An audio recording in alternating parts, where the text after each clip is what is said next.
Di sini kita akan mencari tahu, melihat dan mendapatkan bagaimana jejak dari seorang Sapardi Djoko Damono.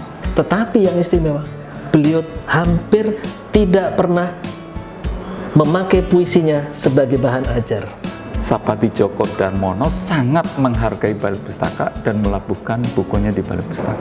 Itu awalnya. Jadi ada dua sisi dalam kehidupan seorang Sapardi Djoko Damono, sebagai seorang penyair dan sebagai seorang akademisi. Jadi kalau udah mau nulis apapun ya, kalau dapat lagi ada Bapak tuh seminar atau apa, yang pertama yang dilakukan Bapak tuh mesti nyetel musik, terutama jazz.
Fakultas Ilmu Pengetahuan Budaya Universitas Indonesia.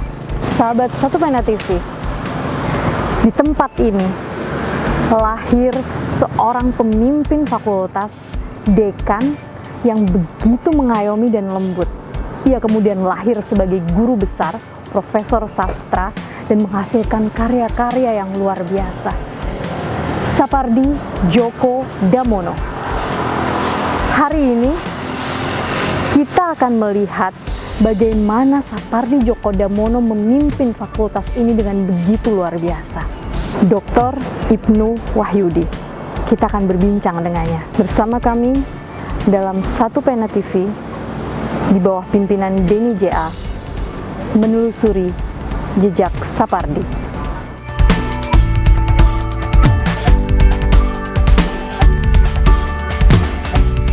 Sahabat Satu Pena TV, hari ini adalah hari yang sangat luar biasa. Kita akan membicarakan sosok penyair yang saya rasa membuat semua orang jatuh cinta. Tidak hanya puisinya, tapi juga sosoknya. Lemah lembut, kalem, selalu tersenyum, baik sekali. Banyak sekali hal-hal yang positif yang kita bisa dapat dari sosok ini. Sayangnya, beliau saat ini sudah tidak ada, namun sepertinya semua puisi-puisinya abadi di Indonesia, bahkan sampai ke mancanegara. Siapa dia? Sapardi Djoko Damono. Saat ini kita sedang bersama dengan Mas Dr. Ibnu Wahyudi MA. Saya ingin tanya Pak Ibnu, Pak Sapardi itu karakternya memang sangat luwes, baik, santun sekali ya, pribadinya santun sekali, persis seperti puisi-puisinya. Saya nggak tahu sebenarnya apakah sebagai seorang, saat itu Pak Ibnu dekat dengan beliau sebagai dekan, dosen, kemudian jadi sahabatnya, jadi koleganya, bahkan mungkin kerabat dekat ya Pak Ibnu tergolongnya. Pak Sapardi itu aslinya seperti apa? Dengan apa yang dikatakan Mbak Rami tadi, memang boleh dikatakan dekat dengan kenyataan sesungguhnya. Dalam arti lebih banyak kelembutan daripada yang muncul sebagai satu bentuk kemarahan atau kekerasan. Tapi tidak berarti tidak pernah marah ya, tentu pernah marah. Tapi cara marahnya tidak dengan cara yang seperti di sinetron ya, banting sesuatu, memaki-maki. Tidak, kalaupun memaki, itu kata yang sering muncul justru membuat orang tertawa, yaitu sontoloyo. Ah, dasar kamu sontoloyo, begitu. Karena orang Jawa ya. Ya, itu kan ungkapan yang mungkin beliau mengungkapkan itu dengan nyaman, enak, lega, tapi kita yang dimaki tidak marah. Iya. Ini kan bentuk komunikasi yang nyaman. Dia marah, kita menerima dengan kebahagiaan. Pak Ibnu pernah kena omel, Pernah kena omel, rasanya kok tidak pernah ya? Belum pernah ya? tapi pernah marah ke Pak Ibnu. Mungkin pernah, tetapi terutama waktu membuat skripsi ya. Tapi saya kira beliau bukan marah, hanya beliau ingin saya segera selesai, cepat selesai. Tapi kok saya kurang memenuhi harapan dia. Tapi saya jadi ingat ketika saya di Monash University, saya ngambil S2. Selama 2 tahun di sana, saya menjadi ketua PPIA, Perhimpunan Pelajar Indonesia di Australia.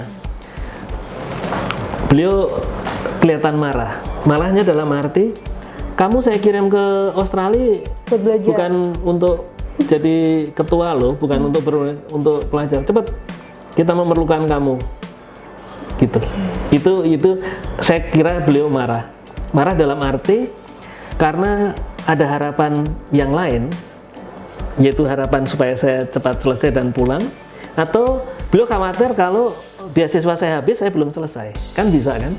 Sehingga justru beliau bukan marah dalam arti apa, tapi marah Khawatir. sebagai bentuk rasa peduli kepada saya.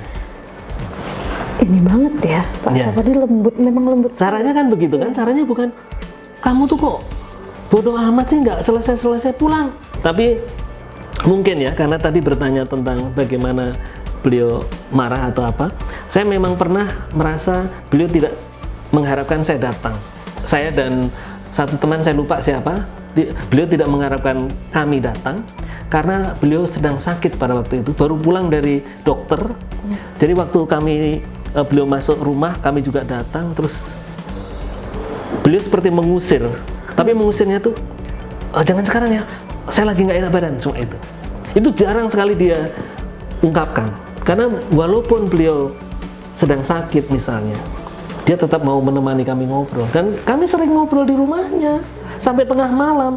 Pak Sapardi dan saya waktu itu ya sekitar tahun 80-an akhir, saya kira 80-an akhir, itu sering menikmati musik jazz bersama. Saya Pak Sapardi, kami kebetulan punya pemain, punya kesukaan mendengarkan musik Bob James ya, kemudian ada siapa lagi gitu ya, grup-grup jazz gitu ya. Kami selalu menikmati tengah malam itu, saya merindukan sebuah ritual tengah malam, menikmati kesunyian di Depok, pada waktu itu masih sunyi, belum seramai sekarang, dengan musik-musik jazz. Nuansanya itu Ya, ya. yang bagi orang kampung, orang Jawa, kok nggak banget ya orang Jawa dengerin jazz. Yes. Tapi kami menemukan improvisasi dari musik jazz itu yang menyebabkan kami seperti tersentuh rasa-rasa kreatif kami. Tapi Pak Sapardi itu kan seorang pemimpin ya, dekan. Ya, sebagai dekan, ya beliau pemimpin.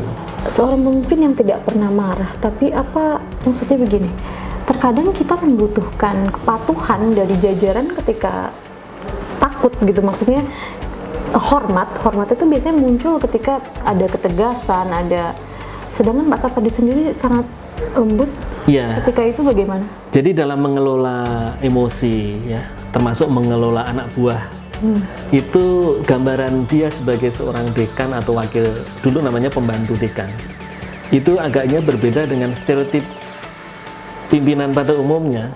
Jadi pendekatan beliau lebih pendekatan personal, pendekatan manusiawi, yang orang itu ketika merasa katakanlah salah atau apa, pertama tidak diposisikan sebagai orang yang bersalah, tapi disapa dulu dengan hati dan enak sebagainya. banget itu. Nah, ini bisa di satu sisi itu bagus, tapi di sisi lain mungkin lalu ada kesan tidak terlalu Tegas. progresif, ya, tidak terlalu tegas, tidak terlalu apa namanya memegang aturan dengan ketat. Tapi ya itulah pribadi Tapi beliau. bagaimana dengan ketika dia menjadi dosen? Ke mahasiswanya juga seperti itu atau? Nah, beliau termasuk dosen yang tidak menyebabkan orang takut masuk kelas. Dosen lain kadang-kadang menyebabkan para mahasiswa punya pengalaman kalau nggak siap mendingan nggak usah masuk kelas, ya. melarikan diri. Pak Sapardi enggak, karena Pak Sapardi tidak selalu, artinya kadang-kadang ya, tidak selalu mengejar mahasiswa dengan pertanyaan-pertanyaan yang susah. Ada kan dosen yang untuk menunjukkan bahwa dia ilmunya menguasai banyak hal, dia bertanya-tanya. Nah, Pak Sapardi enggak. Nah, kadang-kadang ada kesan lalu terlalu menggampangkan persoalan. Tapi sebenarnya melalui cara itu ada ajakan kepada mahasiswa itu untuk mencintai ilmunya itu dengan lebih nyaman gitu loh. Bukan untuk mengambil jarak. Bagaimana ilmu akan diperoleh kalau jarak itu dibangun. Nah, beliau bagi saya ya menciptakan keakraban dulu antara apa yang mau disampaikan dengan sikap mahasiswa terhadap apa yang mau disampaikan. Nah, Terlebih Pak Sapardi memang berangkat dari benar-benar seorang penyair. ya, dan sastra Inggris loh sebenarnya ya. Pak Sapardi itu sastra Inggris, lalu penyair.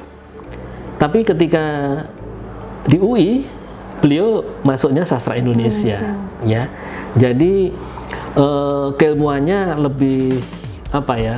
Lebih lengkap begitu di sastra Indonesia. Beliau nulis puisi dalam bahasa Indonesia. Dia menerjemahkan karya asing ke dalam bahasa Indonesia dan sebagainya. Ya, beberapa kali. Ya. Yang ada di benak saya, Pak Sapardi adalah seorang penyair yang ada di benak saya. Kemudian ketika saya membayangkan beliau jadi dosen di depan mahasiswa gitu di kelas, saya kok seperti tidak bisa menemukan gambaran gitu ya. Apa dia akan menjelaskan, ini loh apa pengajian puisi misalnya kan, semiotik apa, apa maksudnya dia juga melakukan hal seperti itu atau dia punya metode lain ketika mengajar? Punya metode lain dan ini menarik sekali. Oke. Metode lainnya itu adalah teori itu bagi beliau bukan nomor satu. Karena kadang-kadang mahasiswa itu ketakutannya justru untuk memahami teori. Apalagi kalau itu sumbernya dari bahasa asing. Baca bahasa Inggris saja kadang-kadang nggak paham, udah begitu teorinya dilandaskan filosofi tertentu.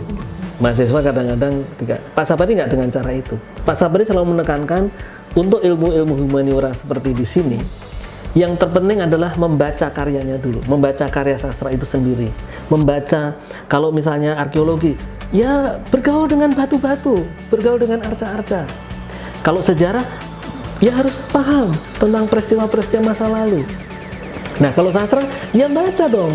Jangan hanya kenal nama Khairil Anwar, tapi baca karyanya lebih penting daripada hanya sekedar membaca atau mengetahui nama. Jangan hanya kenal nama Muchtar Lubis, baca novelnya. Jangan hanya sekedar baca Sutarji, bukan hanya sekedar kenal Sutarji, baca karyanya. Tetapi yang istimewa, beliau hampir tidak pernah memakai puisinya sebagai bahan ajar. Kenapa? Beliau tidak ingin menunjukkan kelebihan puisi dia. Ini bentuk yang penghargaan atas karya orang lain. Hampir tidak pernah beliau memakai karyanya sebagai bahan kajian. Kalau orang yang belum percaya diri selalu, ini puisi saya itu begini loh, puisi saya. Dia tidak. Dia sudah melewati tingkat itu. Ini kelebihan beliau yang saya belum bisa mengikuti. Kadang-kadang saya masih pakai puisi saya dulu begini.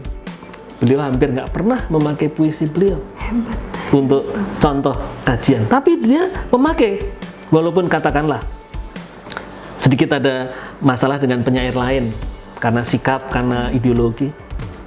Ketika dia mengajar orang yang secara pribadi mungkin kurang cocok, tetap dia pakai kok karyanya, karena yang dihargai bukan orangnya, dalam konteksnya adalah karyanya, gitu. Dan Mbak Rami tahu kan, seniman itu egonya tinggi. Siapapun yang menjadi seniman egonya tinggi. Di situ Pak Sapardi bisa menempatkan egonya di bawah penghargaan kepada Jadi para ketika penyair lain. nantinya kemudian kelas itu harus mengenal, tapi kalau kuliah enggak sih ya. Tapi maksudnya gini, teori itu kan tetap harus dikenalkan Ya. ke mahasiswa. Teori itu mengikuti, jangan sampai teori itu menjebak mahasiswa. Itu yang dikatakan antara oleh Pak Sapari. Misalnya gini, kita membaca karya Danarto. Ya, oke. Danarto sangat sofistik, Sofistik. sangat Jawa, surrealis. Kita habis baca, oh ini yang cocok surrealisme, kita pakai. Bukan ini saya tahu tentang romantisisme, saya tahu surrealisme, terus ini ada buku sastra, saya cocokin, nggak begitu. Oke, Kita oke. bertolak dari karya dulu. Membaca karya Sapardi, imagis. Cari teori apa sih? Imagis apa sih? Begitu. Yang keliru selama ini kebanyakan pegang teori dulu dan merasa sudah tahu segala-galanya. Nah, beliau nggak mau seperti itu. Iya, dan sekarang kritikus-kritikus itu pun terjebak di situ ya, kritikus-kritikus sastra itu. Dulu juga, dulu banyak sekali yang kalau tahu dekonstruksi rasanya sudah paling hebat di dunia. Kalau tahu misalnya tentang pasca modern, lalu orang lain dianggap lebih bodoh. Nggak begitu. Beliau mengatakan tidak begitu. Kita baca dulu karyanya. Oh, ini yang cocok. Pisau bedahnya, zaman dulu bilangnya, pisau bedahnya itu realisme sosialis. Saya kayak lagi kuliah lagi nih. Ya. Oh, kalau karya ini yang cocok, ini absurd. Karena Baru baca. kemudian kita bedah. Nah, bukan kebalikannya. Itu yang selalu saya ingat pesan dari Pak Dan dengan Sapari. begitu justru mahasiswa sekali dayung 230 terlampaui ya, karena dapat teorinya juga dia sudah membaca bukunya. Yang lebih penting membaca itu yang ditekankan oleh Pak Sapardi. Jadi yang terpenting dari Siti Nurbaya itu bukan mengenal pengarangnya Marah Rusli, tapi masalah apa yang dikemukakan dalam Siti Nurbaya. Bertolak dari itu, otomatis Pak Sapardi sendiri membaca sangat banyak buku. Sangat banyak. Itu sebabnya kalau kami ikut kuliah Pak Sapardi, kekaguman saya sampai sekarang adalah beliau itu selalu bisa mengaitkan satu persoalan dengan persoalan lain, dengan persoalan dengan Dalam persoalan. sebuah karya maksudnya. Ya, padahal titik tolaknya mungkin hanya sebuah puisi, katakanlah karya Sitor Situmorang yang sangat terkenal, yang berjudul Malam Lebaran. Iya. Bulan di atas kuburan. Oh, dia bisa bercerita tentang tradisi Idul Fitri di mana, dia bisa bicara tentang Syawal itu bulan yang bagaimana, dia bisa bicara bahwa puisi itu secara logika nggak masuk akal, mana ada bulan ketika 1 Syawal, kan nggak mungkin. Kelihatan kan? Seseorang itu mengajar dengan kebahagiaan itu kan kelihatan kan? Tadi bisa cerita macam-macam. Nah, itu Pak Sapardi asik sekali dengan sastra bandingan, dengan pengajian puisi, dan yang terakhir-terakhir sebelum pensiun atau bahkan sudah pensiun adalah Alih Wahana. Itu yang banyak dipegang oleh beliau. Alih Wahana itu yang kemudian terbukti pada karyanya beliau sendiri kan? Dari puisi menjadi lagu, menjadi film, menjadi novel. Ternyata dia menguasai itu. Ya, dan kemudian Apakah Pak, karena beliau menguasai teori Alih Wahana itu? enggak. Justru dia menulis dulu, baru dia menyusun teori mengenai, atau dia mengemas pengetahuannya itu menjadi buku.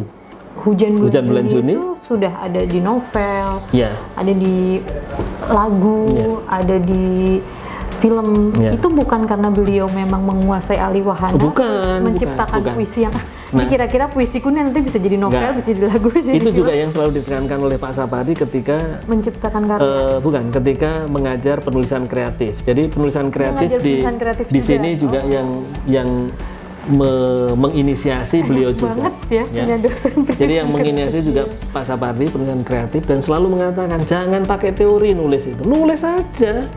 Pakai teori nggak akan selesai-selesai, karena kita selalu ketakutan.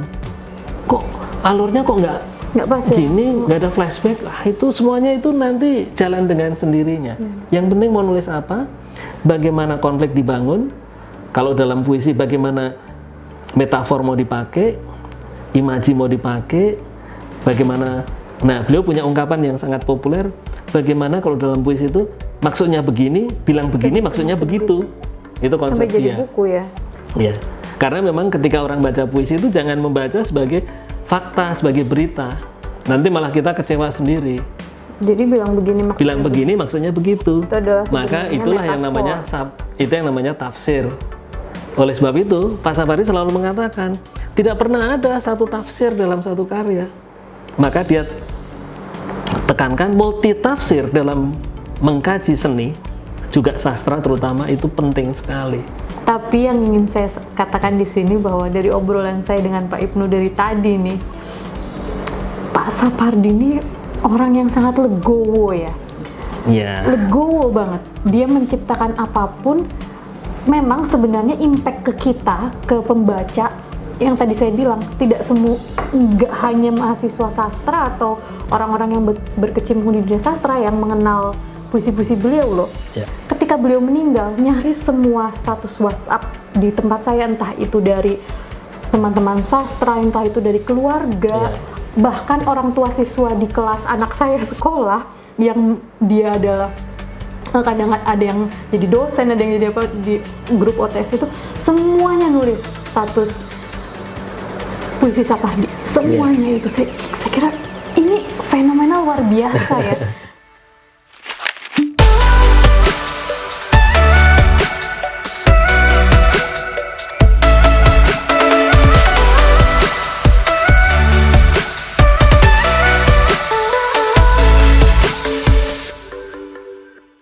Pada suatu hari nanti, jasadku tak akan ada lagi. Tapi dalam bait-bait sajak ini, kau takkan kurelakan sendiri. Pada suatu hari nanti, suaraku tak terdengar lagi. Tapi di antara larik-larik sajak ini, kau akan tetap kusiasati. Pada suatu hari nanti, impianku pun tak dikenal lagi, namun di sela-sela huruf sajak ini, kau takkan letih-letihnya ku cari. Sapardi Djoko Damono.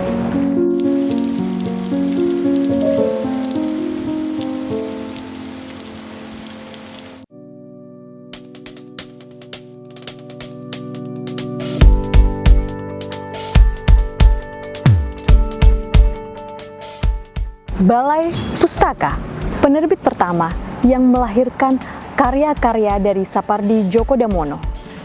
Di sini kita akan mencari tahu, melihat dan mendapatkan bagaimana jejak dari seorang Sapardi Djoko Damono. Bersama Direktur Utama Balai Pustaka, Bapak Fahrozi, kita akan menelusuri jejak Sapardi.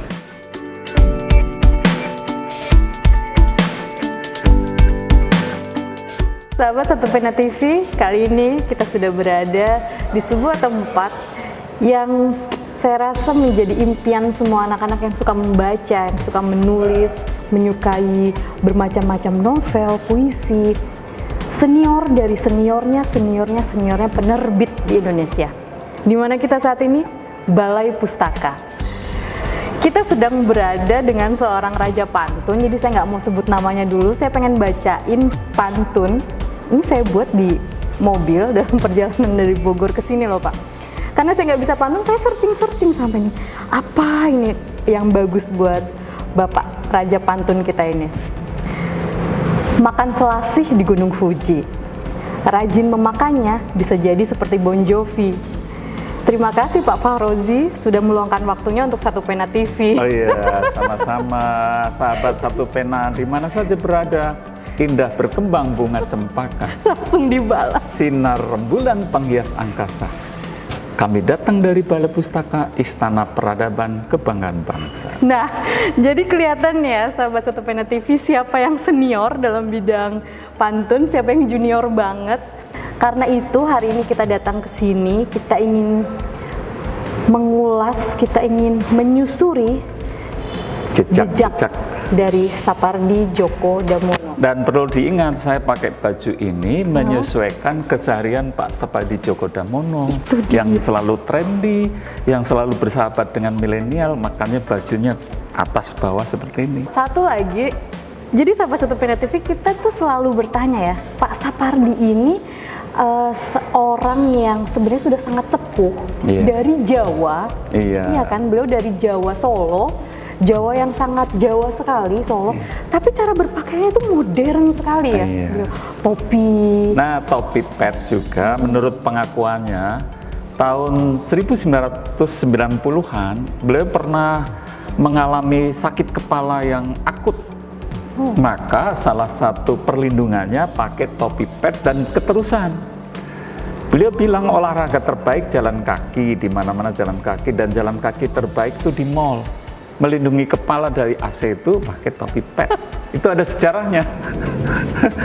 Jadi itu topi pet Iya, bukan selain fashion trendy, ya? ya fashion juga melindungi kepala dari sakit. Oh, gitu. ini informasi lagi. Ternyata Iya. kita memang bisa menelusuri jejak-jejak Sapardi itu tidak hanya dari orang-orang terdekatnya, kita bisa ke Balai Pustaka dan tidak hanya dapat tentang karya Betul. ya, tapi karakter, Iya. keseharian beliau. Memang saya beberapa kali ingin bertanya sebenarnya, karena kita kan membaca puisi-puisi Sapardi itu memang luar biasa dalam, dengan komposisi kata-kata. Kan puisinya itu sebenarnya kata-katanya sangat sederhana, Sederhana. tapi komposisi dari kata-kata itu ditata sedemikian rupa, dalam sekali hasilnya Iya. gitu. Saya ingin tanya Pak Fahrozi, ketika dulu Pak Sapardi ada di Balai Pustaka sebagai penulis di Balai Pustaka, Balai Pustaka ini kan tercatat sebagai penerbit pertama, Iya. betul, yang melahirkan karya-karya Pak Sapardi. Jejak pertama Pak Sapardi ada di sini nih, sampai bisa menjadi karyanya kemana-mana, hingga ke luar negeri, diadaptasi kemana-mana, jadi novel, jadi film, ada yang membuat musikalisasi puisi, tapi jejak pertama beliau ada di sini, betul Ya. ya? Meskipun sebetulnya jejak sejarah kepenulisan puisi Sapardi Djoko Damono tidak serta-merta langsung ke Balai Pustaka. Oke. Beliau pernah menerbitkan puisi pertamanya pada usia 27 tahun, itu dengan pelukis Jehan. Ya, Beliau Bandung waktu Bandung dengan Jogja kan jaraknya jauh. Iya. Beliau masih kuliah, umur 27 tahun, menulis kumpulan puisinya dan dibarengi dengan lukisan Jehan di situ. Tapi Indi tidak di penerbit. Jadi kalau penerbit memang pertama kali di Balai Pustaka. Pertanyaan besar, kenapa beliau harus melabuhkan bukunya di Balai Pustaka? Karena menurut pendapat beliau, hanya penyair-penyair dan pujangga besar yang bisa melabuhkan buku di Balai Pustaka. Sepakat. Ya, jadi makanya beliau ingin dalam bersastra itu identik dengan kejayaan Balai Pustaka masa lalu. Dengan lahirnya ada Marah Rusli, Mirari Siregar, Sultan Takdir Lisahbana, Nur Sultan Sakti, dan lain-lain. Jadi beliau dalam bersastra juga ingin agar dilakukan di Balai Pustaka supaya terresonansi dengan kejayaan Balai Pustaka. Dan Balai Pustaka ini memang sudah layaknya seperti kerajaan di masa lalu, kerajaan para penulis ya. Penerbit yang memang serupa, siapapun yang masuk ke Balai Pustaka itu otomatis akan menjadi penulis besar begitu, yang pasti tidak lekang oleh waktu gitu. Nah, Sapardi ketika akhirnya bisa menembus Balai Pustaka itu awalnya seperti apa? Jadi begini, saya mencoba mempelajari pendapat Sapardi Djoko Damono lewat tulisannya. Baik. Ketika dimuat di kumpulan tulisan menyambut 80 tahun Balai Pustaka pada tahun 1997, Wow, udah lama banget. Sapardi menyampaikan bahwa Balai Pustaka lah peletak dasar penggunaan bahasa Indonesia yang baik dan benar. Dan Sumpah Pemuda juga lahir karena keikutsertaan tokoh-tokoh yang ada di Balai Pustaka, Muhammad Yamin, Abdul Muiz. Nah, karena Balai Pustaka menjadi lahan untuk kepenulisan yang baik dan benar, maka Sapardi Djoko Damono sangat menghargai Balai Pustaka dan melabuhkan bukunya di Balai Pustaka. Itu awalnya. Jadi beliau yang datang. Iya, Balai Pustaka. beliau yang datang, tapi juga Balai Pustaka masa lalu kan ingin menghidupkan angkatan-angkatan yang dulunya ada angkatan Balai Pustaka, Pujangga Baru, angkatan 45, angkatan 66, jangan sampai kering dengan karya-karya besar. Makanya Balai Pustaka pun menghubungi Sapadi Djoko Damono agar melabuhkan bukunya di Balai Pustaka. Saya jadi tiba-tiba merasa ingin sekali, rasanya kita perlu ada angkatan Balai Pustaka Reborn ya Pak. Oh, kita pengen menyebutnya Angkatan Balai Pustaka Milenial. Nah, salah satu kendalanya Balai Pustaka itu kan harus ada yang menyortir sastrawan yang benar-benar sastrawan itu mana. Dulu ada H.B. Yasin, kritikus yang disebut Paus Sastra Indonesia. Jadi sahabat Satu Pena, keinginan besar Balai Pustaka masa kini adalah ingin adanya sastrawan-sastrawan muda yang berlabuh di Balai Pustaka. Ayo para penulis muda di Indonesia berlabuhlah ke Balai Pustaka dan kita akan membuat Angkatan Sastra Milenial Indonesia. Gitu. Ini keren banget sih Pak. Jadi satu-satunya penerbit di Indonesia yang ditasbihkan dengan angkatan. Iya. Pujangga Baru, angkatan. Balai Pustaka memiliki angkatannya sendiri. Iya. Saking memang yang masuk ke Balai Pustaka memang benar-benar akan menjadi penulis yang itu tak lekang oleh waktu gitu. Seperti Sapardi Djoko Damono. Nah, sebagai seorang penyair yang hidup nyaris di segala zaman nih Pak Sapardi, di Balai Pustaka itu sendiri, ketika menerima naskah Pak Sapardi, editornya sendiri itu dalam sejarah editor di Balai Pustaka itu seperti apa ketika menerima naskah beliau itu? Berbeda dengan buku-buku yang tidak bergenre puisi atau antologi puisi ya. Buku novel, kemudian buku roman, kemudian buku sekaliber tulisan Putu Wijaya yang bergenre teater. Relatif review dan editing itu bukan sekedar titik koma, kemudian ketepatan penulisan, tapi juga kita bicarakan tentang materi, konten yang ada di cerita yang ada di dalamnya. Tapi kalau puisi itu hak prerogatif penulis puisinya. Jadi ketika Pak Sapadi Djoko Damono menyodorkan naskah buku antologi puisi, kumpulan puisi, itu sudah otomatis siap cetak, gitu.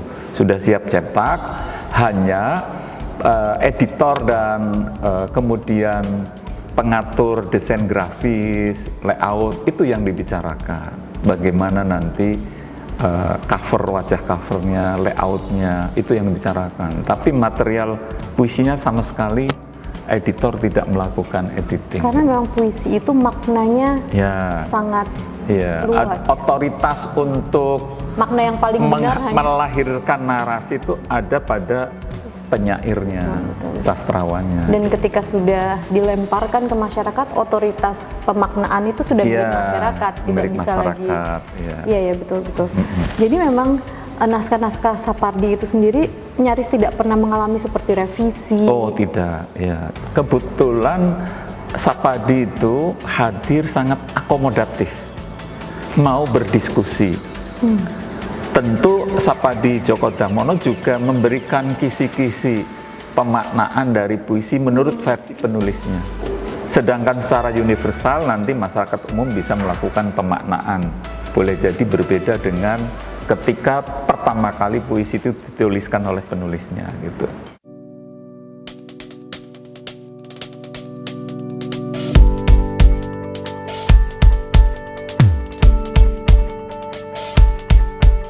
Profesor Dr. Abdul Hadi WM, salah satu sahabat Sapardi Djoko Damono saat beliau masih sangat muda.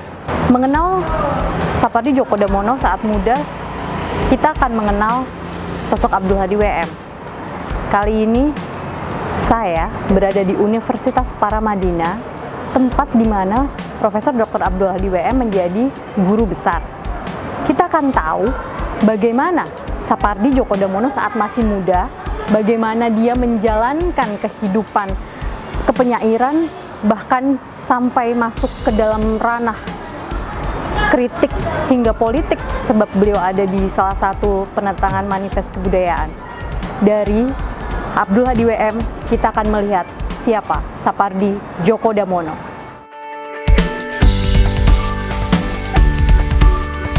Kali ini saya bicara dengan sahabat Sapardi Djoko Damono saat beliau masih muda. Profesor Dr. Abdul Hadi WM. Kita sudah mengenal beliau sebagai seorang sastrawan besar di Indonesia.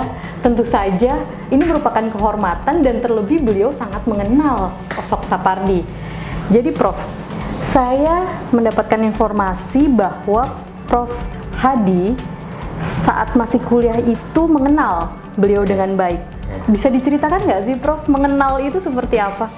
Ya, kami mengenal sebagai penyair dan sama-sama saling tertarik pada sajak masing-masing. Saya tertarik pada sajak Mas Sapardi, dan kebetulan tahun itu adalah awal tahun 87 setelah reda pemberontakan mahasiswa itu. Ternyata Mas Sapardi itu dia keluar dari Gajah Mada, saya masuk ke Fakultas Gajah Mada. Dan saya sering berkunjung ke rumahnya dan sering bermalam di rumahnya. Dan kami kan punya kumpulan banyak sekali sastrawan-sastrawan di Jogja dan Solo pada waktu 65 sampai 67 itu 68. Kemudian bahkan 68 saya masih mengantar Mas Sapardi, dia kuliah ke Hawaii itu ya tahun. Oh, diantar oleh Prof Hadi. Iya. Dan ketika saya di Bandung tahun 71 menjadi redaksi mahasiswa Indonesia itu, kami sering berkunjung ke rumahnya di Jakarta. Saya penasaran Prof, seperti apa Pak Sapardi saat muda itu? Mas Sapardi itu orang yang baik hati, ramah ya, dan tapi kritis sekali pikirannya gitu tentang sastra. Ya, bahkan saya menyebutnya sebagai seorang penyair yang penting. Pada waktu ada 3 orang penyair yang menurut saya sangat signifikan ya. Dan berarti 1 adalah Gunawan Muhammad, 2 Sapardi Djoko Damono, dan 3 Sutarji Kalsom Bahri. Dari 3 itu 2 orang itu menjadi sahabat karib saya sejak tahun 60-an, 68 sampai sekarang. Jadi Pak Sapardi, kita tahu beliau adalah seorang yang romantis, ternyata kritis ya? Kritis, dia tidak romantis. Dalam sajaknya memang romantik gitu, tapi dalam hidupnya saya kira tidak terlalu. Baru kemudian dia romantik gitu lah setelah dewasa ya, tua-tua kali lah ya. Itu. Baik. Jadi menurut Prof Hadi, proses kreatif beliau itu jauh dari kesehariannya. Kesehariannya kritis, padahal sajaknya romantis seperti itu. Iya, jangan kritis karena kekritisan dia itu didasarkan pada profesi dia sebagai ilmuwan. Kalau tidak kritis ya bukan ilmuwan namanya. Kalau penyair itu ya bisa romantik bisa aja. Jadi ada 2 sisi dalam kehidupan seorang Sapardi Djoko Damono, sebagai seorang penyair dan sebagai seorang akademisi. Berbeda misalnya dengan yang lain itu tidak akademisi sama sekali, ya penyair saja gitu. Kita sebut beliau sebagai guru besar sastra Indonesia hingga saat ini ya? Ya, bukan sastra Indonesia saja, dia skrip tesisnya tentang sastra Jawa malah itu. Dan mengambil sastra Inggris di UGM? Jurusannya sastra Inggris. Hari ini juga di Amerika kan, dia kan S2-nya kan. Beliau itu terkenal sangat lembut ya Prof? Lembut sekali, nggak caranya ngomongnya lembut, tapi apa yang dikatakan dia itu kadang-kadang nyelekit juga gitu. Iya. Itu. Sebagai seorang akademisi sastra, Prof Hadi melihat beliau dalam konteks itu, seorang akademisi sastra itu seperti apa? Ya seperti akademisi sastra ya, kritis ya, tentang pikirannya tajam ya. Hanya saja kesempatan beliau untuk menulis buku-buku yang ini kurang sekali, karena tugas-tugas akademisi itu sama dengan tugas administrasi, terutama ketika dia menjadi dekan. Itu yang lucu di Indonesia itu. Makanya saya tidak mau duduk di struktural ketika saya di Malaysia maupun di sini ya, ketika itu tak mau duduk jadi istirahat misalnya jadi dekan, nggak mau saya. Ya, jadi beliau kehabisan waktu itu. Iya, kehabisan waktu. Untung dia setiap kali duduk menunggu sesuatu dia bisa coret-coret hasilnya ya puisi itu. Pernah nggak melihat Pak Sapardi menulis puisi? Ya pernah sekali, berapa kali, sering. Itu gimana sih, Prof? Ketika dia menulis puisi, Ya, apa harus merenung atau harus misalnya Ya harus macam-macam, tergantung puisinya. Kalau puisi dia itu kan banyak puisi-puisi yang image-image yang ringan tentang hujan, tentang ini, tapi ada isinya gitu. Betul. Ya, Maknanya dalam. Iya, misalnya saja ini ya. Ini ya, aku ingin mencintaimu dengan sederhana. Dengan kata yang tak sempat diucapkan, kayu kepada api yang menjadikannya abu. Ya kan dia pakai image-image yang romantik, image alam itu image yang romantik dan ya, tentang cinta gitu. Prof, ada nggak sih obrolan dengan Pak Sapardi yang hingga kini masih sangat membekas gitu? Dia Gitu. yang mengatakan dia yang mengajar saya dulu pertama kali mengenai hakikat puisi yang harus diterima oleh para sastra. Sajak itu atau puisi itu adalah seni kata-kata. Nah, kemudian saya tambahkan pada dia, ya Pak, ada 3 energi ya seorang penyair yang harus diterima. Satu, energi yang disebut energi bakat, tapi bakat saja tidak cukup tanpa dia. Jadi artinya semua penyair itu, semua dramawan itu dilahirkan, tidak dibuat-buat gitu, tidak dipaksa harus jadi dramawan. Coba lihat ya, orang sekolah akademi teater, berapa orang sih yang betul-betul jadi teaterwan? Itu bakat ya. Tapi di samping bakat, kalau bakat saja itu tidak cukup. Harus ada apa kalau penyair, energi kata. Artinya dia menguasai bahasa pengucapan. Dia memilih dengan kebebasannya bahasa yang mana untuk gaya pengucapan puisinya itu. Yang ketiga adalah energi idea, gagasan. Orang penyair-penyair seperti Sutarji, Gunawan Muhammad itu punya ketiga-tiganya gitu. Banyak penyair yang hanya mengandalkan pada bakat alam, tidak jadi apa-apa karena dia tidak puas diri dengan sajak-sajak yang sudah ditulisnya.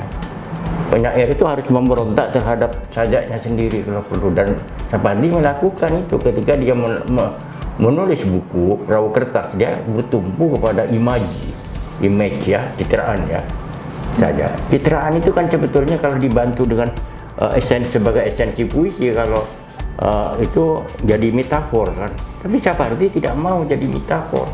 Dia membiarkan imaji itu jadi imaji yang membangkit. Apa kalau imaji kalau penting? Kalau Anda melihat meja, maka asosiasi pikiran Anda ada makanan di atas meja atau buku untuknya sedang ditulis.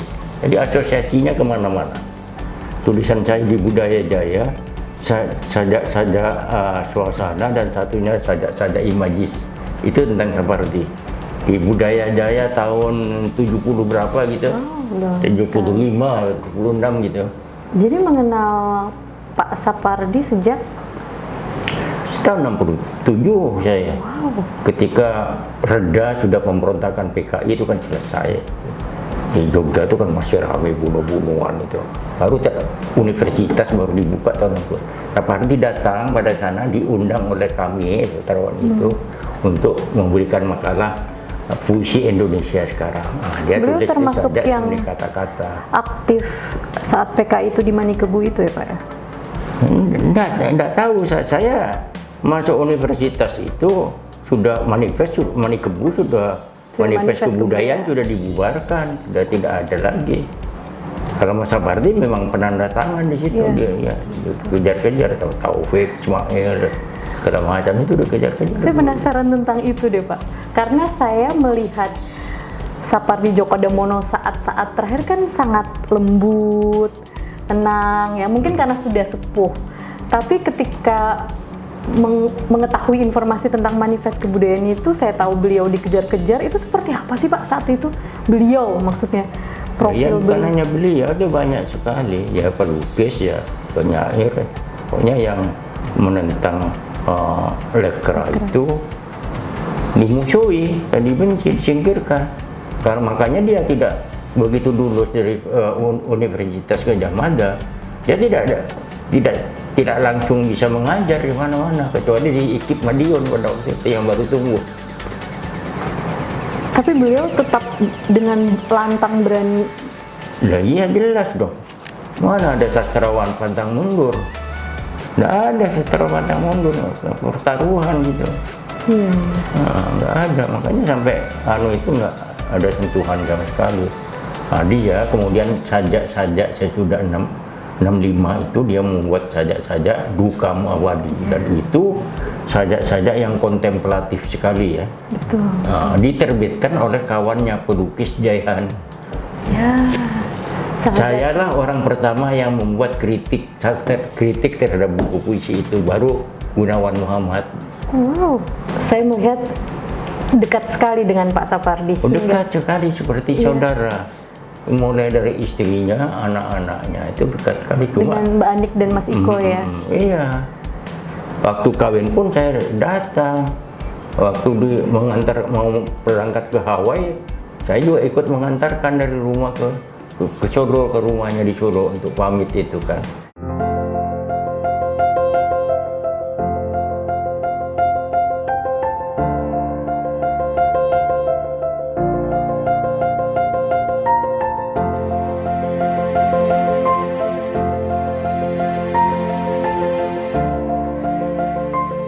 Yang fana adalah waktu, kita abadi.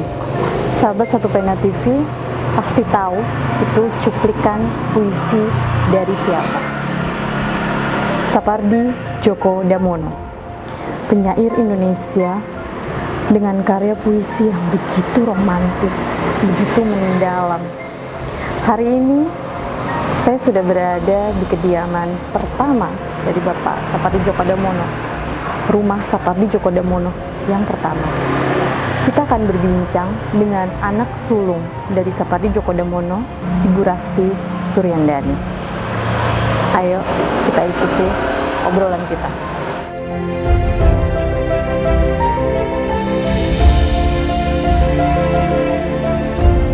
Sahabat Satu Pena TV, kita sudah berdua berbincang dengan putri sulung dari Sapardi Djoko Damono. Ini momen yang menurut saya platinum sekali. Kita bisa bertemu langsung dengan Ibu Ani. Kita akan, supaya lebih akrab ya Bu, kita mau manggil dengan Ibu Ani. Ibu Ani ini saya rasa sosok yang sangat mengenal seorang Sapardi Djoko Damono. Bagaimana tidak? Dia adalah putri pertama yang otomatis memiliki keterikatan yang sangat dekat dengan Sapardi Djoko Damono. Bu Ani, Pak Sapardi itu kan seorang penyair besar di Indonesia. Iya. Tapi saya ingin tahu nih, sejak umur berapa Bu Ani mengetahui memiliki seorang ayah, seorang penyair besar? Mungkin sejak saya pindah ke Rawamangun ya, waktu itu masih kelas 4 SD mungkin. Terus Bapak waktu itu diminta sama di TVRI suruh ngajar bahasa Indonesia. Nah itu saya mulai tahu bahwa Bapak itu orang terkenal gitu loh. Sebelumnya saya sih nggak tahu Bapak tuh orang, cuman tahu Bapak tuh ngajar gitu ya di kampus gitu. Pas sering muncul di TV, terus tetangga-tetangga saya gitu tahu gitu, wah Bapaknya muncul di TV gini-gini. Lama-lama masuk koran, lama-lama saya jadi tahu dari situ. Justru waktu saya masih sudah kelas 4 SD, waktu kecil saya nggak tahu apa-apa siapa bapak saya itu. Lalu setelah itu maksudnya setelah, oh kok ternyata terkenal nih bapakku gitu. Iya, terus bapak banyak diwawancarai di koran, terus buku-bukunya mulai saya tahu, buku-bukunya bapak itu ada gitu, baru dari situ saya tahu bapak itu orang terkenal. Terus pas pindah ke Depok tambah lagi saya tahu, apalagi satu kampus kan, jadi tahu. Terus sejak kecil saya nggak tahu bapak saya gitu. Penyair itu nggak tahu, penyair apa aja saya nggak tahu waktu SD itu. Pas 4 SD pas tahu bapak masuk di TV itu saya tahu bapak, oh bapak itu orang terkenal gitu, baru tahu saya. Masa itu kan televisi, kemudian kalau sekarang kan ada gadget, jadi segala informasi cepat Iya. sekali. Nah, masa itu kan lambat ya, informasi Iya. itu memang berjalan, mobile informasinya itu sangat lambat. Tapi seperti apa sih roda dari informasi yang sampai ke ibu tentang bapak yang terkenal itu? Maksudnya seberapa terkenalnya sampai ibu misalnya di sekolah, kamu ternyata anaknya Sapardi misalnya seperti itu. Di sekolah tuh juga nggak begitu banyak yang tahu bapak, kecuali bapak tuh ngajar bahasa Indonesia, udah gitu. Kalau sastra mereka nggak tahu ya. Karena masih kecil ya masih saat kecil, itu. jadi nggak tahu. Pas lulus SMA aja saya nggak begitu ngeh juga ya. Kawan-kawan saya di sekolah saya sampai menggilai bapak gitu sebagai sastrawan tuh nggak tahu saya. Tapi Saya ada biasa teman-teman. ada beberapa tahu. Oh nih bapaknya nih sastrawan ya, tahu yang nulis puisi gitu. Tapi emang yang paling puncaknya waktu saya di sastra itu, masuk sastra, emang bapak kan makin banyak nulis yang baru-baru. Kan dulu yang puisi-puisi lama bapak orang-orang nggak begitu terkenal ya bapak ya. Pas hujan bulan Juni itu kayaknya bapak mulai itu lagi, mulai melejit gitu menurut saya. Tapi saya sejak kecil ya biasa-biasa aja, karena orang-orang juga nggak terlalu itu sama bapak gitu ya. Tahu bapak tuh sesastrawan ya tahu gitu, tapi nggak tahu bapak itu besar namanya, nggak begitu tahu. Paling sekitar sini pernah ada bapak bikin lomba baca puisi di sekitar sini, orang senang pada itu. Tapi lama-lama mereka tahu bapak tuh memang orang terkenal gitu. Setelah dari situ terus bapak kan ngajak Mas Yanusa jadi juri, Mas Ibnu Yanusa jadi juri, Anugroho. jadi juri sini. Terus mereka jadi tahu kalau bapak tuh memang orang terkenal ya. Ada beberapa orang sini yang tahu bapak sejak awal, ada beberapa orang sini jadi tahu, oh nih ini kan anaknya Pak Sapardi gini gitu. Tapi banyak juga yang nggak tahu juga sebetulnya kalau nggak saya bilang gitu ya. Nggak tahu juga, kalau nggak seneng sastra, Iya. nggak tahu bapak. Betul. Kalau Pak Sapardi itu di luar itu kan memang terlihat benar-benar kuat di puisi-puisinya, dalam lebih ke genrenya lembut romantis ya. Pak Sapardi itu sangat jarang memiliki puisi yang marah-marah atau memaki-maki, sepertinya tidak ada Nggak puisinya. ada memang. Pak Len Sapardi. sama Rendra ya. Rendra ya. Iya, mungkin sepertinya beda ini ya, beda karakter sepertinya. Nah, berkaitan dengan karakter itu, Bapak itu kalau di rumah seperti apa? Bapak tuh orangnya pendiam di rumah, senengnya musik. Jadi kalau udah mau nulis apapun ya, kalau dapat lagi ada apa tuh seminar atau apa, yang pertama yang dilakukan bapak tuh mesti nyetel musik, terutama jazz. Itu sejak di Ramangun. Kita waktu kecil tuh tiap malam bapak tuh kalau udah lagi sibuk, berarti bapak tuh lagi nulis kalau dengerin musik. Oh gitu. Jadi sampai jam 12 malam nyetel musik. Saya tuh kadang-kadang di kamar sebelah tuh dengerin aja, bapak tuh langsung ngetik tuh sambil dengerin musik. Tapi harus ada musik bapak itu. Dan musik sukanya tuh jazz. Itu sejak Masih pakai mesin tik itu. mesin tik dulu kan. Nah, pulang dari Amerika tuh bapak kan borong vinil banyak. Vinil dari pas Amerika tuh borongnya vinil. Musik jazz segala macam bapak beli. Pas di Ramangun kan wah, tiap malam hampir kalau lagi nulis, lagi ngapain. Dulu kan bapak kerja juga di majalah Horizon. Nah, jadi situ kan jadi kerja di situ sama majalah Tempo kan, sama Pak Gunawan. Nah, diajak ke situ. Jadi ya itu kalau lagi nulis itu berarti pokoknya kalau dengerin musik bapak mungkin lagi nulis gitu. Nulis apapun, nulis mungkin puisi, nulis untuk seminar, untuk apa aja mesti dengerin musik bapak itu. Di sini juga gitu sama. Jadi tapi orang pendiam bapak itu. Kalau nggak diajak ngomong itu nggak ngomong gitu. Termasuk sosok yang demokratis. Biasanya orang tua zaman dulu kan agak ke anak-anaknya tuh Agak kamu harus streng. nurut ya sama Iya, anak. emang. Waktu Tapi saya- Pak Sapardi ini seperti apa? Demokratis atau? Demokratis, tapi kita tuh nggak boleh sembarangan bergaul misalnya ya. Kalau dulu saya di sini kan waktu lagi masih kan pas sampai sini saya sudah masuk ke remaja ya. Itu bapak tuh agak ketat emang mengawasi saya sama adik saya, terutama saya perempuan kali ya. Itu diawasi bener. Pernah sekali saya nggak pulang sampai maghrib, bapak nyari sama adik saya. jemput saya pulang. Itu saking sayang sama sayanya gitu, Iya, saking perhatian sampai nyari saya ke tempat saya main gitu, langsung suruh pulang saya. Kan Bapak ini seorang penulis, Pak Sapardi. Pernah nggak sih, ini kamu nulis dong, coba Bapak pengen lihat, misalnya seperti itu.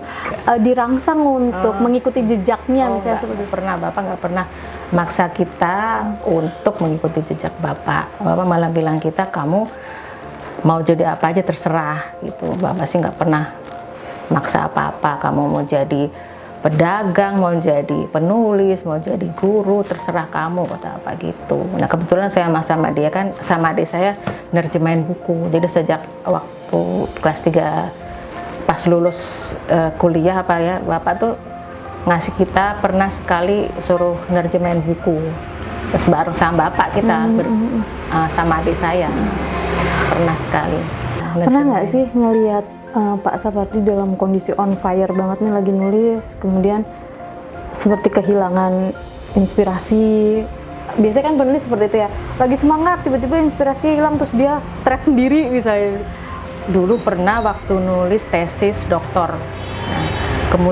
Nah, kebetulan yang bimbing dia tuh Pak Harsya Bahtiar, itu menghilangkan tesis Bapak. Nah, Bapak tuh stres itu, bener Bapak putus asa banget tuh. Baru saya lihat kali itu. Kan nggak ada penyimpanan backup, iya, bukan itu Bapak putus asa sekali, bener-bener apa hampir down banget sampai dibawa ibu ke saudara ibu yang kebetulan tuh psikiater.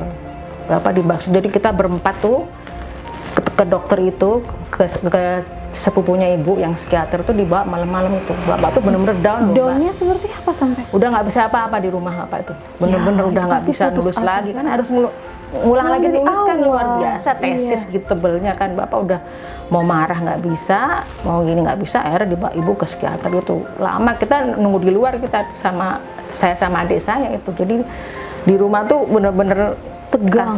Bapak tuh nggak bisa apa, stres gimana gini pokoknya.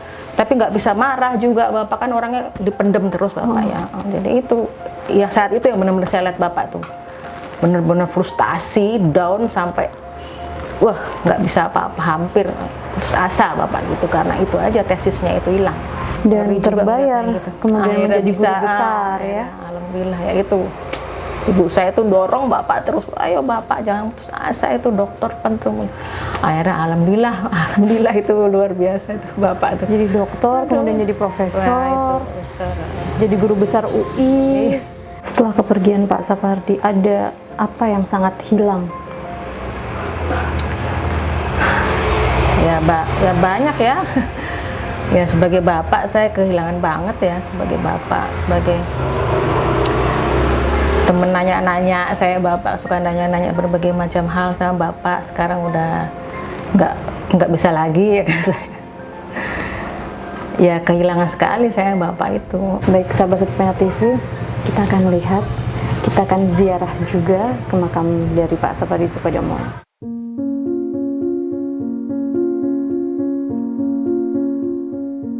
Sahabat Satu Pena TV, kita akan berziarah ke makam dari Sapardi Djokodamono di pemakaman Giri Mulya Tonjong, Bogor. Dalam perjalanan ini saya mendapatkan fakta bahwa seorang Sapardi Djokodamono memang begitu dekatnya dengan kedua putra-putrinya. Itu terbukti dari seringnya Bapak mengajak anak-anaknya untuk belanja buku ya Bu ya? Buku sejak kecil kita udah dibiasakan baca buku. Jadi kalau Bapak habis dapat gajian selalu bilang, ayo ikut Bapak, ikut. Langsung kita dibawa ke Senen. Jadi Bapak rapat sama Pak Gunawan. Kita di situ ada, saya ingat dulu toko buku tuh berjajar Senen kan. Kita dilepas di situ berdua sama adik saya. Wah seneng. Kita dulu suka beli majalah Tom-Tom, majalah Bobo, majalah Kekawanku. Terus dulu kan ada novel-novel barat yang sudah diterjemahkan bahasa Indonesia. Nah kita disuruh beli Bapak itu di rumah. Nanti kalau setiap kali liburan panjang kita baca buku. Saya sama adik saya tuh baca buku. Satu bulan tuh berapa buku kita baca majalah. Itu memang sudah dibiasakan sejak kecil sama Bapak. Dalam doaku, dalam doa subuhku ini, kau menjelma langit yang semalaman tak memejamkan mata, yang meluas bening, siap menerima cahaya pertama, yang melengkung hening karena akan menerima suara-suara ketika matahari mengambang di atas kepala.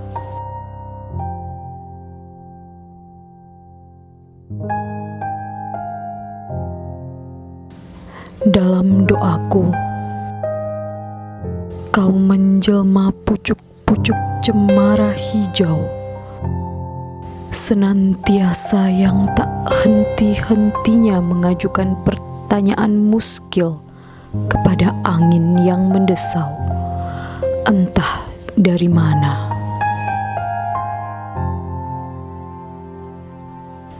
Dalam doaku sore ini, kau menjelma seekor burung gereja yang mengibas-ibaskan bulunya dalam gerimis, yang hinggap di ranting dan menggugurkan bulu-bulu jambu yang tiba-tiba gelisah dan terbang lalu hinggap di dahan mangga itu.